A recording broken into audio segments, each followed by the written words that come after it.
Assalamualaikum warahmatullahi wabarakatuh.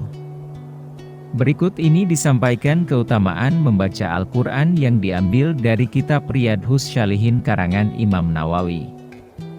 Adapun keutamaan membaca Al-Quran bagi seorang hamba adalah: 1. Dari Abu Umamah, ia berkata, aku mendengar Rasulullah bersabda, bacalah Al-Quran.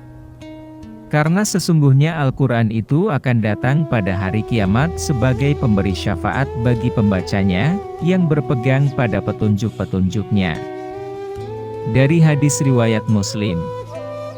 2. Dari An-Nawas bin Sam'an ia berkata, aku mendengar Rasulullah bersabda, nanti pada hari kiamat akan didatangkan Al-Quran dan ahlinya yang dulu mengamalkannya di dunia, didahului dengan surat Al-Baqarah dan surat Ali Imran yang keduanya saling berbantah mengenai ahli mereka masing-masing.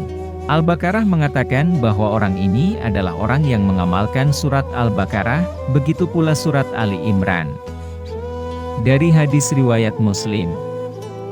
3. Dari Utsman bin Affan, ia berkata, Rasulullah bersabda, sebaik-baik kalian adalah orang yang mempelajari Al-Quran dan mengajarkannya.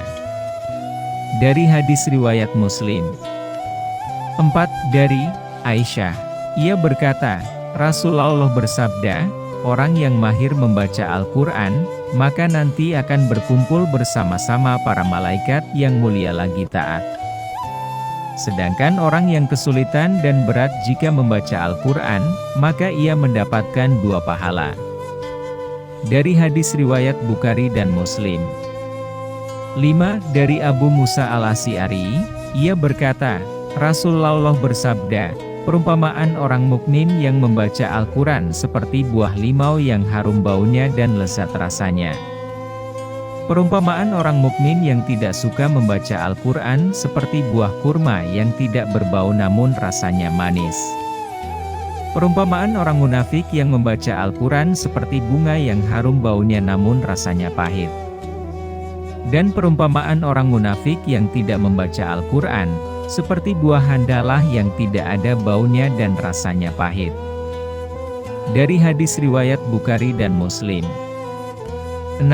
Dari Umar bin Khattab bahwasanya Nabi Muhammad bersabda, sesungguhnya Allah akan mengangkat derajat beberapa kaum dengan Al-Kitab, Al-Quran, dan ia akan merendahkan derajat suatu kaum yang lain dengannya.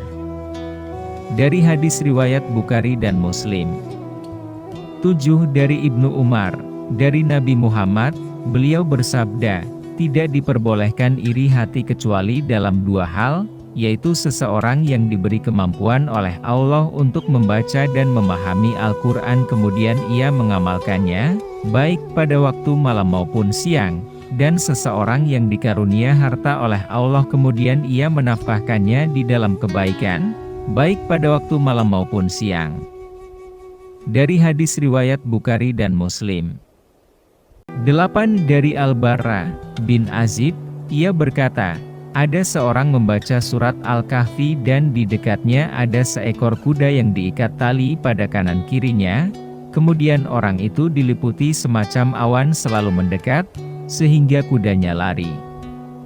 Pada pagi harinya ia datang kepada Nabi dan menceritakan apa yang baru saja terjadi, kemudian beliau bersabda, itu adalah suatu ketenangan, rahmat, yang turun karena bacaan Al-Quran.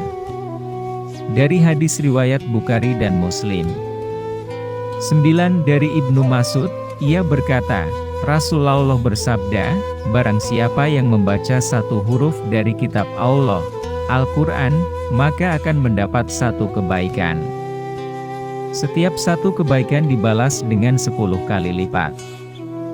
Aku tidak mengatakan, alif lam mim itu 1 huruf, namun alif, 1 huruf, lam, 1 huruf dan mim, 1 huruf. Hadis riwayat Tirmizi, katanya hadis ini hasan sahih. 10. Dari Ibnu Mas'ud, ia berkata, Rasulullah bersabda, sesungguhnya orang yang di dalam dadanya tidak ada sedikit pun dari Al-Quran, maka ia bagaikan rumah yang kosong. Hadis riwayat Tirmizi.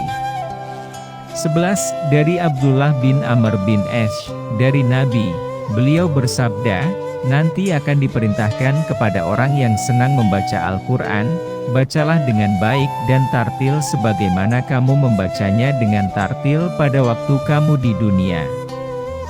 Karena sesungguhnya tempatmu tergantung pada akhir ayat yang kamu baca. Hadis riwayat Abu Daud dan Tirmizi. Demikianlah keutamaan membaca kitab Al-Quran. Mari kita perbanyak membaca kitab Al-Quran agar selamat dunia dan akhirat. Sampai bertemu di video berikutnya. Wassalamualaikum warahmatullahi wabarakatuh.